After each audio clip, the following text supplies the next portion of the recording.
A paz do Senhor Jesus Cristo a todos, a paz do Senhor Mauro Malafaia oficial. Antes da gente começar para mais um vídeo, deixa aquele joinha, aquele like, aquele gostei, ative o sininho das notificações, compartilhe, comente, se inscreva no canal, né? Se inscreva aí, é de graça, tá com o joinha aí, é de graça, tá bom? Deus abençoe a vida de cada um de vocês. E o meu muito obrigado por estar fazendo parte dessa nossa família aqui, no canal Mauro Malafaia Oficial e nossa Missão Atalaia. Amém? Amém. Nós vamos aqui então no capítulo 17 de Atos dos Apóstolos, capítulo 17, do 10. Tá? 10 até o 15. Vamos lá. E logo os irmãos enviaram de noite Paulo e Silas a Bereia. E eles, tendo chegado lá, foram à sinagoga dos judeus. Ora, esses foram mais nobres do que os que estavam na Tessalônica, porque de bom grado receberam a palavra, examinando cada dia nas escrituras se essas coisas eram assim, de sorte que creram muito deles, e também mulheres gregas de classe nobre, e não poucos homens. Mas logo que os judeus de Tessalônica souberam que a palavra de Deus também era anunciada por Paulo em Bereia, foram lá e excitaram as multidões. No mesmo instante, os irmãos mandaram a Paulo que fosse até o mar, mas Silas e Timóteo ficaram ali. E os que acompanhavam Paulo o levaram até Atenas, e recebendo ordem para que Silas e Timóteo fossem ter com ele o mais depressa possível, partiram. Ó, a perseguição, cara. Né? A gente já começa por aqui. Para que vocês entendam, a gente vai ler aqui no comecinho aqui. Para que vocês entendam. Aqui já estamos falando deles já na situação da cidade de Bereia, certo? Agora nós vamos passar aqui no Tessalônica, no comecinho. Passando por... Para nós dar mais planada para que vocês entendam o texto. Passando por Anfípolis e Apolônia, chegaram a Tessalônica, de onde havia uma sinagoga de judeus. Paulo, como tinha por costume, foi ter com eles e por 3 sábados disputou com eles sobre as escrituras. Então Paulo foi lá, ó, pregar, entendeu? Paulo aqui, expõe demonstrando que convinha, isso em Tessalônica, tá? Expõe demonstrando que convinha que o Cristo padecesse e ressuscitasse dentre os mortos. E esse Jesus que vos anuncio, dizia ele, é o Cristo. Então ele estava ali pregando, né, firmemente, Tessalônica. E alguns deles creram e se ajuntaram com Paulo e Silas. Então alguns deles já creram. E também uma grande multidão de gregos religiosos, quer dizer, os outros que não tinham, né, os gentios, e não poucas mulheres nobres, também pessoas, esposas dos governadores, tá, os civis da cidade, mais pessoas já de abastado também creram. Mas os judeus que eram desobedientes, movidos de inveja, para vocês verem, tomaram consigo alguns homens perversos dentro dos desocupados, quer dizer, foram lá pegar a escolha lá, os brabos, né, os marginal dali da região, dentro dos ocupados, e ajuntando o povo alvoroçaram a cidade, quer dizer, causaram um tumulto, porque inveja, aí. E assaltando a casa de Jasson, procuraram trazê-lo para junto do povo. E não os achando, trouxeram Jasson e alguns irmãos à presença do magistrado da cidade, chamando, clamando, esse que tem alvoroçado o mundo, para vocês verem como a palavra do Senhor tem um poder enorme, né? Já tinha ali, ó, espalhado, né, o evangelho, para vocês verem. Isso em Tessalônica. Vamos lá. O mundo chegando também até aqui, quer dizer, o ide do Senhor, né? Que a gente fala. Os quais Jasson recolheu. E todos esses procedem contra os decretos de César, dizendo que há outro rei, Jesus. Aí, tá vendo? É o que aconteceu lá quando Jesus se diz que é rei. Jesus falou, está dizendo, o rei. É isso aí. Mas meu reino não é deste mundo. Tá vendo a confusão aí? Como é que tá? E alvoroçaram a multidão e os principais da cidade que ouviram estas coisas. Aí, tá vendo? Eles usaram o mesmo artifício, né? De Jesus, né? Ah, o rei dos judeus aí, botaram a coroa de espinho nele. Aí, ó, você é rei, aí, ó, você é rei, toma uma coroa aí. Colocaram uma túnica nele, uma roupinha lá e tomba a coroa de espinho, né? Para dizer que ele era o rei dos judeus. Aí, os romanos, né? Então lá para vocês verem. Em Tessalônica fizeram a mesma coisa aqui, ó. Também acusado. Porque falaram que Jesus era rei, eles falaram, não, tá sendo contra César. E alvoroçaram a multidão e os principais da cidade que ouviram estas coisas. Tendo, porém, recebido satisfação de Jasson,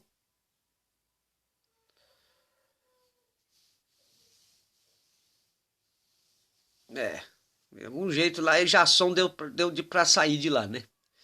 E dos demais, os soltaram. Então, alguma coisa ali, né, aconteceu ali que na Bíblia não descreve, mas Jasson conseguiu vazar, sair, não é verdade? Então vamos lá. Aí nós vamos lá. E logo depois, nós já estamos em Beré. E logo depois enviaram de noite Paulo e Silas a Bereia. Bereia era uma cidade, aqui eu até anotei aqui para vocês verem, deixa eu ver. Bereia é uma cidade, está situada a 75 quilômetros de Tessalônica, quer dizer, eles andaram 75 quilômetros, né, para fugir lá do povo brabo lá de Tessalônica, né, os invejosos.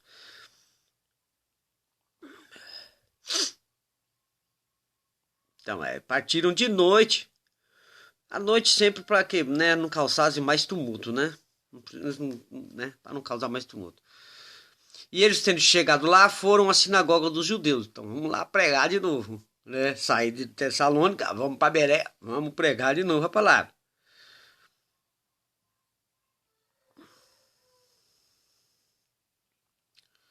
Porque de bom grado receberam a palavra. Ó, ó. Passei. Chegando lá, foram à sinagoga judeu.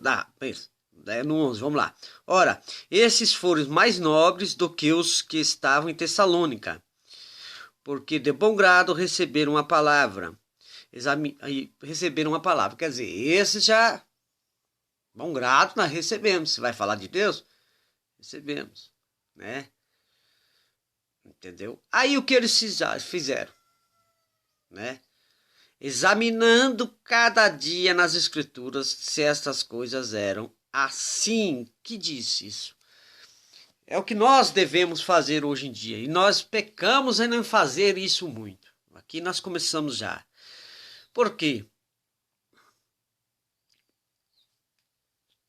Certas coisas eram assim, examinando cada dia nas escrituras, quer dizer, eles pregavam e eles examinavam, não vão ver se eles estão falando a verdade, se está na escritura, se é verdade mesmo, se condiz com a palavra de Deus.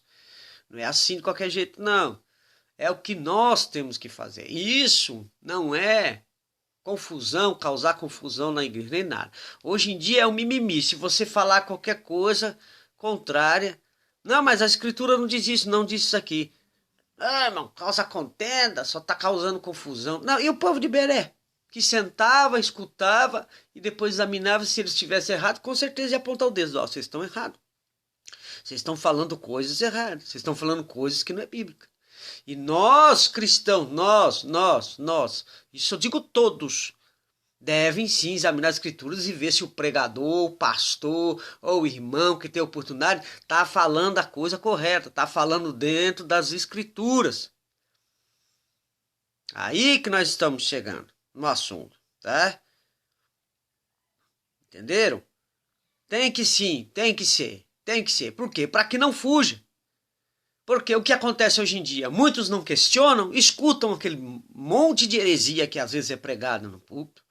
Ou irmãos que usam o púlpito para lavar roupa suja da igreja. Certo? pregadores que pregam uma doutrina, põe um jugo pesado, como Jesus já falou, vocês põem um jugo pesado demais, mas não vivem, né? Quer dizer, os fariseus botavam o jugo lá, os judeus da época lá botavam o jugo pesado, os doutores da lei botavam o jugo pesado no povo, mas eles mesmo, ó, tá entendendo como é que é o negócio? Tá entendendo como é que acontece as coisas? O que que acontece? Aí o que acontece? Você não fala nada, muitos irmãos que são leigos na palavra, você entendeu, ó, mas isso aqui não é bíblico, o cara pregou uma coisa que não existe, né? Ah, o cara tá usando o púlpito, não tá nem falando da palavra, tá falando da vida alheia do povo, né? Eu conheço irmãos aí que vão pregar, tem o dom, tem o dom, parece dom, eu acho. Sei lá, mas não é dom divino não. Mas tem o dom de passar a pregação todinha apontando o erro da igreja, apontando o dedo pro povo da igreja. O povo, quando termina a pregação, sai de lá. Eu já vi muitos desses por aí. E conheço alguns. Quando o povo sai da igreja, sai de cabeça baixa. Mas não é porque a palavra impactou, não. É porque só sabe fazer isso. Lê um versículo da Bíblia, um trechinho da Bíblia, não explica e vai direto ao ponto. Pega uma palavrinha que está ali naquele trecho ali onde ele leu. Ah, o orgulho. Os irmãos são isso. Ah, porque a igreja aqui os irmãos fazem isso. Ah, porque os irmãos têm que melhorar nisso. Ah, porque o irmão vem para a igreja e não fica dormindo. Ah, porque o irmão faz isso, aquilo. Porque o irmão não se ajunta. Porque o irmão não sei o quê. Porque... Rapaz, vai pregar a palavra, homem de Deus. Esse que nós temos que ser que nem o povo de Berea. Chegar e dizer, olha, não, meu querido, mas tem que partir do altar também. Parece que os líderes religiosos concordam. Não é verdade?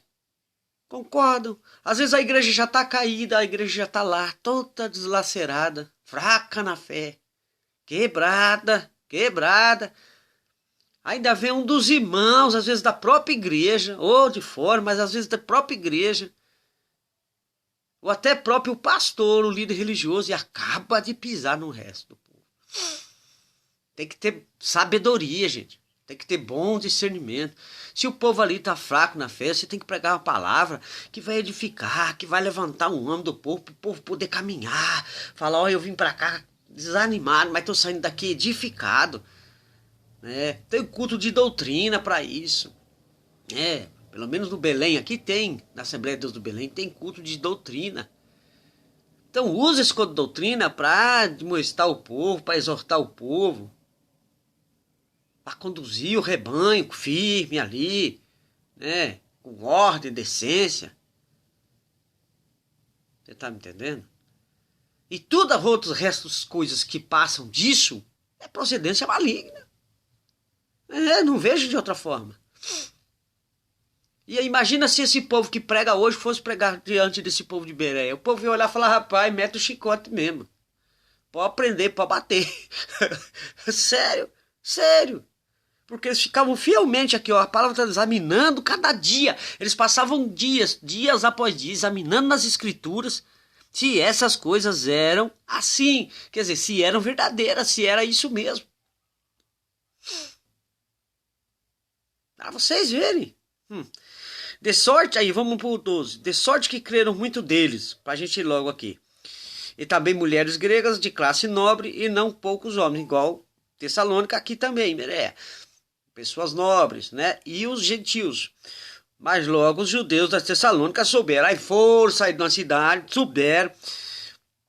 Vamos lá. Souberam que a palavra de Deus também era anunciada por Paulo em Bereia, foram lá, quer dizer, andaram mais 75 quilômetros também, e excitaram a multidão de novo, mesma coisa que eles fizeram em Tessalônica, quer dizer, foram para cima. Por quê? A palavra do Senhor tem impacto, gente. No mesmo instante, os irmãos mandaram que Paulo fosse até o mar, mas Silas e Timóteo ficaram ali. Então, aí é o que acontece. Agora nós vamos entrar no mérito. Nós entramos aqui no mérito do povo de Bereia, que examinar a escritura assim, certinho. Agora vocês repararam uma coisa, que o povo em Tessalônica tinha inveja de Paulo e Silas pregando, e em Bereia eles ficaram sabendo também, foram lá atacar de novo. Vocês entenderam? A perseguição que é. Aqui é a perseguição. Em Atos dos Apóstolos, aqui no 17. Vocês vão ver que começa a perseguição contra o povo de Deus. Né? Então, nós já temos um monte de fora para perseguir. É o que eu queria trazer para vocês hoje de mensagem. O mundo todo já persegue o cristianismo. Ateus, pessoal do LGBTQIA+, não sei mais quantas. Esse pessoal persegue o cristianismo, os ateus, os esquerdistas, o pessoal de esquerda, de política aí também, partidos políticos de esquerda, persegue a fé cristã. Nós temos um monte de perseguidor no mundo aí para nós lutarmos já. Aí agora nós temos que lutar contra os irmãos dentro da igreja também. Porque estão usando o púlpito, não como Paulo e Silas aqui, que usam o púlpito e usaram a palavra dentro das sinagogas, foram pregar para o povo e muitos deles creram, né? Então já tem um monte de gente que tem, por inveja. Aí fica, agora nós temos que lutar contra o próprio povo da gente também que tem inveja. Se seu ministério começa a dar uma... rapidinho te cortam. Quem é ele? Quem é ele na fila do pão, que não já ouvi muitas vezes dizer? Aos crentes, ao linguajar dos crentes. Quem é esse aí na fila do pão? Quem é? Talvez seja um pequenino que está ali e que Deus vai levantar, cara. E vocês matam o ministério. Muitas igrejas matam o ministério da pessoa. Acabam, dilaceram. Trazem contenda por causa de inveja, ciúmes. Eu tô aqui tanto tempo, esse irmão chegou aqui e vem pregar, né? Eu tô aqui tanto tempo, esse irmão mais novo, e ele já tá tendo oportunidade. Eu tô aqui tanto... Gente, presta atenção numa coisa. Deus levanta quem Ele quer, da maneira que Ele quer e do jeito que Ele quer. Não adianta vocês ficarem brigando. O que nós temos que fazer é como o povo de Bereia. Examinar as escrituras e bater de frente. Se falar heresia, o pastor da igreja tem todo o direito, né? E os irmãos alertar o pastor, para que não vire confusão e contenda, mas que o pastor chame a pessoa de canto de glória. Isso aqui não é bíblico que você pregou aí, não. Vamos lá parar. E outra, dependendo do tamanho da heresia, parar no meio da pregação. O pastor tem o direito de fazer isso aí, como um cidadão de Bereia, como os bereanos faziam. Temos que fazer isso. Não podemos deixar mais, porque está passando do limite. É tanta heresia hoje nos púlpitos das igrejas que passou do limite, o negócio está exagerado. Está exagerado já. Coisas que você nunca nem ouviu, inventam bordões aí bíblicos que não está na Bíblia. Aí o povo está acreditando que é bíblico. Né? E outras, temos que combater os de fora. Agora nós temos que combater os de dentro. Como eu já disse aqui, os de dentro da igreja também. Matam o ministério dos outros. Usam o púlpito da igreja para lavar roupa suja, como eu já disse aqui. Imagina esse povo vivendo nesse tempo aqui. Né?